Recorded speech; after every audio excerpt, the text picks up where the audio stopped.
Hello student, कैसे हैं आप लोग। आपका ई बोर्ड क्लासेज में स्वागत है। और आज हम अपने लेक्चर सीरीज को आगे बढ़ाते हैं।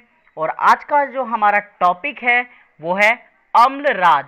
ठीक है, आज हम अम्लराज के बारे में पढ़ने जा रहे हैं। अम्लराज का जो दूसरा नाम होता है उसे बोलते हैं हम एक्वारेजिया या रॉयल वाटर या किंगली वाटर। जो हमारे पेपर के लिए इम्पोर्टेंट नेम है, जिस नेम से आएगा वो आएगा अम्लराज के नाम से या फिर एक्वारेजिया के नाम से। ये दोनों पॉइंट आप ऑब्जेक्टिव के लिए कर सकते हैं। हो सकता है ऑब्जेक्टिव में ये दोनों पॉइंट पूछे जाएं आपसे। ठीक है, जैसा कि मैं बोल चुका हूं कि हम इस लेक्चर सीरीज को क्वेश्चन फॉर्मेट के रूप में, क्वेश्चन आंसर फॉर्मेट में पढ़ेंगे। तो आज का हमारा क्वेश्चन क्या है कि अम्लराज क्या है, इसके उपयोग व रासायनिक समीकरण दीजिए। तो चलिए आइए देखते हैं अम्लराज क्या है। अगर अम्लराज की बात करें तो क्या होता है कि 1 भाग HNO3 और 3 भाग HCl के मिश्रण को हम क्या कहते हैं, अम्लराज कहते हैं।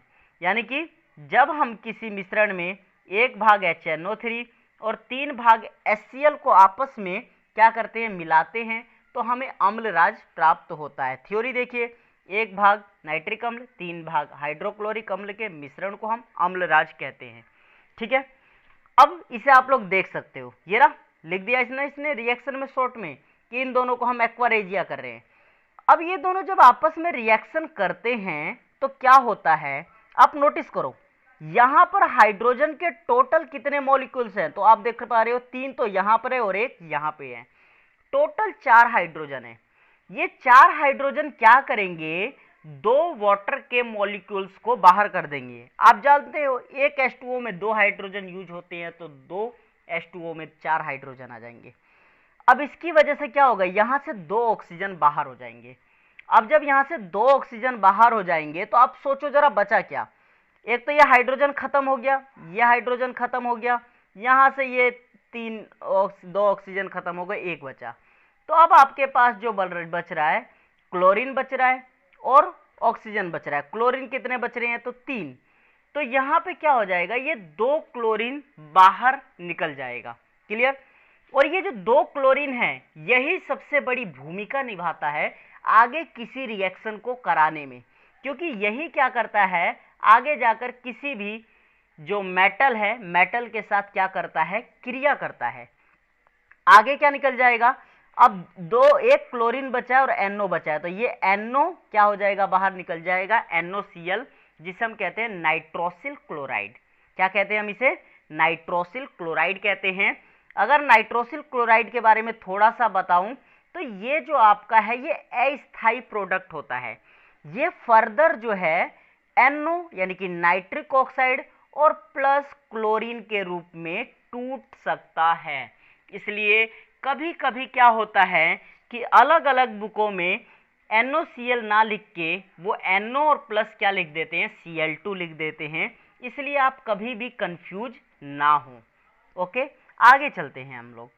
अब अगर हम बात करें इसके कुछ पॉइंट की, ये पॉइंट हमारे एग्जाम के लिए वेरी वेरी इंपॉर्टेंट है। तो क्या करता है, जो अम्लराज होता है ये नोबल धातु कौन कौन सी होती है, एक तो गोल्ड का सूत्र होता है Au और दूसरा होता है प्लेटिनम का सूत्र होता है हमारा Pt। तो यह नोबल धातुओं गोल्ड और Pt को क्या करता है, गला देता है। गलाने का मतलब क्या है, मैटर समझ लीजिए जरा। जो हमारा, आप जानते हो अम्ल कौन कौन सा होता है, एक होता है हमारा HCl, एक होता है हमारा H2SO4 और एक होता है हमारा HNO3। ये हमारे अम्ल होते हैं। नॉर्मली जो है ये अम्ल जो है, इन अम्ल के साथ गोल्ड और प्लेटिनम कभी भी क्रिया नहीं करते हैं। यानी कि इन अम्ल में, एसिड में इतनी कैपेसिटी नहीं होती है कि वह गोल्ड और किसको, प्लेटिनम को अपने अंदर क्या कर सके, गला सके। इनमें इतनी कैपेसिटी नहीं होती है, इसलिए अम्लराज इनको अपने अंदर क्या करता है, घुला देता है। नॉर्मली घुलाना याद रख सकते हो। अब आगे पॉइंट समझो, जो अम्लराज का हम लोग यूज करते हैं, हम लोग करते हैं क्लोरोओरिक अम्ल के उत्पादन में करते हैं। अब ये क्लोरोओरिक अम्ल क्या होता है, ये जो क्लोरोओरिक अम्ल होता है ये वोल्विल प्रक्रम में यूज किया जाता है। अब आप लोग मेरे से पूछोगे कि ये वोल्विल प्रक्रम क्या होता है। तो इस वोल्विल प्रक्रम के द्वारा हम क्या करते हैं, हम शुद्ध सोना प्राप्त करते हैं, शुद्ध गोल्ड जो है, उच्चतम कोटि का शुद्ध गोल्ड प्राप्त किया जाता है। अब आप लोग एक नॉर्मली मैटर समझो, हम जानते हैं जो हमें सोना प्राप्त होता है, गोल्ड जो हमें प्राप्त होता है, ये हमें जमीन से प्राप्त होता है। तो क्या जमीन से प्राप्त होता है तो बिल्कुल शुद्ध रूप में प्राप्त होता है? जो आप लोग अंगूठी गहने पहनते हो, क्या वो जमीन से ऐसे प्राप्त होता है? तो नहीं, उसके अंदर बहुत सारी अशुद्धियां होती है, और उन अशुद्धियों को जो अब हम दूर करते हैं, तो इसी क्रम में जब हमें बिल्कुल शुद्ध सोना प्राप्त करना हो तो हम किसका यूज करते हैं? वोल्विल प्रक्रम का यूज करते हैं। अब इसमें भी अगला पॉइंट ये है कि ये जो हमारा क्लोरोओरिक अम्ल है, ये क्लोरोओरिक अम्ल जो है वोल्विल प्रक्रम में विद्युत अपघट्य के रूप में कार्य करता है। किस रूप में कार्य करता है? तो यह विद्युत अपघट्य के रूप में वोल्विल प्रक्रम में कार्य करता है। तो आई थिंक आपको इतना कॉन्सेप्ट क्लियर हो गया होगा। अब हम चलते हैं रिएक्शन देखते हैं। पहले हम देखते हैं गोल्ड से क्रिया। अगर आप लोग गोल्ड से क्रिया को देखोगे तो आप लोगों को बात क्लियर हो जाएगी। आप लोग जानते हो कि जब हम एक HNO3 की क्रिया 3HCl के साथ कराते हैं तो जस्ट अभी हमने प्राप्त किया NOCl प्राप्त हो जाएगा, 2 जल के अणु प्राप्त हो जाएंगे और दो हमारे क्लोरीन की, एक हमारा क्लोरीन प्राप्त हो जाएगा जी। ठीक है, अब हम क्या करते हैं, हम लेते हैं सोना, और इस सोने की क्रिया हम नवजात क्लोरीन के साथ कराते हैं। ठीक है, नेसेंट क्लोरीन बोलते हैं। जब हम इसके साथ कराते हैं तो हमें प्राप्त होता है AuCl3। क्या प्राप्त होता है हमें? AuCl3। कंसंट्रेट करना। अब आप लोग जरा सोचो, मैंने बोला कि क्लोरीन सबसे बड़ी महत्वपूर्ण भूमिका निभाता है, हमें AuCl3 तो प्राप्त हो गया, तो क्या ये रिएक्शन बैलेंस हो गई? तो आप लोग नोटिस करो जरा कि यहां पर क्लोरीन के टोटल कितने अणु हैं? 2। यहां पर क्लोरीन के टोटल कितने अणु हैं? 3। तो रिएक्शन बैलेंसिंग में नहीं है। और आप लोग क्लास 11th में रिएक्शन को बैलेंस करना सीख कर आए होंगे, और अगर नहीं आए तो मुझे कमेंट बॉक्स में बताइए, मैं सिखा दूंगा। अब इसमें हम क्या करते हैं, हमें क्लोरीन को इक्वल करना है, इन दोनों क्लोरीन को, इसको करना है, इसको करना है। कैसे करें? तो सोचो। तो क्या सोचा कि ऊपर वाले में 3 से मल्टीप्लाई कर दो, नीचे वाले में 2 से मल्टीप्लाई कर दो। जब 3 से मल्टीप्लाई करेंगे तो ये 6 हो जाएगा, और ये भी कितना हो जाएगा? 6 हो जाएगा। अब इससे हम क्या कर सकते हैं, जब दोनों 6 हो जाएंगे तो इसे और इस क्लोरीन को, दोनों को हम आपस में क्या कर देंगे? कैंसिल कर देंगे, दोनों एक दूसरे से कैंसिल हो जाएंगे। तो हमें प्राप्त क्या होगा? चूंकि हमने 2 की गुणा जो है इस पूरी इक्वेशन में की है, इस पूरी की पूरी इक्वेशन में हमने 2 से गुणा की है, तो हमें 2Au प्राप्त हो जाएगा। हमने 3 की गुणा जो है इस पूरी इक्वेशन में की है, तो 3HNO3 प्राप्त हो जाएगा। आगे क्या होएगा, जब 3 की गुणा तुम यहाँ पे करोगे 3HCl में, तो क्या प्राप्त हो जाएगा हमें? 9HCl प्राप्त हो जाएगा। आगे देखो जरा, अब आगे क्या होगा, ये 2 जो है AuCl3 से क्रिया करेगा तो क्या प्राप्त हो जाएगा? 2AuCl3, और एक क्लोराइड प्राप्त हो जाएगा।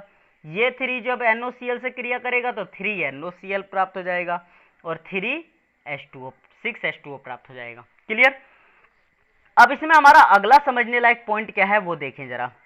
अगला क्या है कि ये जो ओरिक क्लोराइड है, हमारा ओरिक क्लोराइड AuCl3 प्राप्त हुआ है, ये HCl के साथ फर्दर क्रिया करता है, और फर्दर क्रिया करके ये HAuCl4 बनाता है।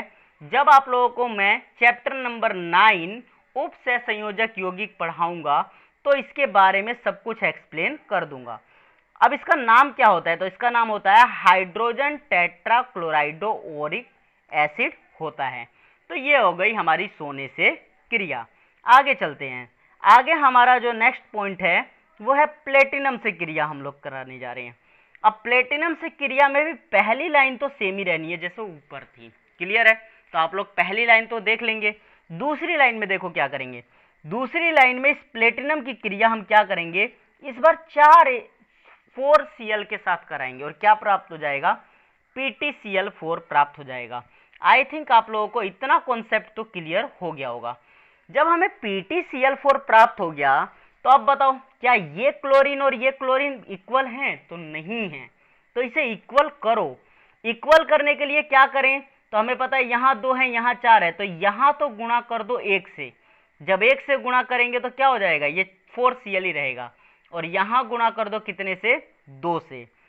अब जब 2 से करोगे तो क्लोरीन कितना हो जाएगा, 2 दूनी 4। इसलिए ये क्लोरीन और ये क्लोरीन आपस में दोनों क्या हो जाएंगे, कैंसिल हो जाएंगे। तो हमें प्राप्त क्या होगा, उस मेन प्रोडक्ट को देखो। अब जब मेन प्रोडक्ट को देखोगे तो पीटी में तो 1 से गुणा किया हमने, देखो ये 1 की गुणा की है तो पीटी रहेगा। इस HNO3 में हमने कितने से गुणा की है, 2 से, तो क्या हो जाएगा 2HNO3। सेम 3HCl में कितने से गुणा, 2 से, तो 6HCl। अब आगे हमें क्या प्राप्त हो रहा है ये देखो, तो आगे हमें क्या हो जाएगा, PtCl4 प्राप्त हो जाएगा, क्योंकि यहाँ पे 1 से ही हमने मल्टीप्लाई की थी। सेम हमने यहाँ पे 2 से ये मल्टीप्लाई की है, तो यहाँ पे वो 3 से की है तो 3NOCl प्राप्त हो, आगे हो गया। यहाँ पे 2 से की है तो क्या हो जाएगा, 2NOCl प्राप्त हो जाएगा। क्लियर हुआ। और आगे हमें क्या प्राप्त हो जाएगा, 4H2O प्राप्त हो जाएगा।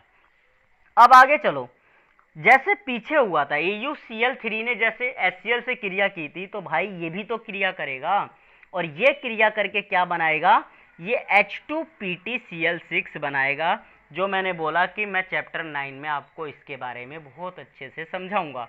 तो इसका नेम क्या हो जाएगा, इसका नेम हो जाएगा हेक्साक्लोरोप्लेटेनिक एसिड, इसका नाम होता है। तो आई थिंक आपको वीडियो पसंद आया होगा। वीडियो पसंद आए तो लाइक, सब्सक्राइब एंड शेयर जरूर करें। और हाँ, ये जरूर बताएं कि आपको वीडियो कैसे लग रहे हैं, आगे ऐसे वीडियो बनाऊं या ना बनाऊं। आई होप ये अच्छे लग रहे होंगे, पेपर के लिए वेरी वेरी इंपॉर्टेंट हैं। सो धन्यवाद, थैंक यू।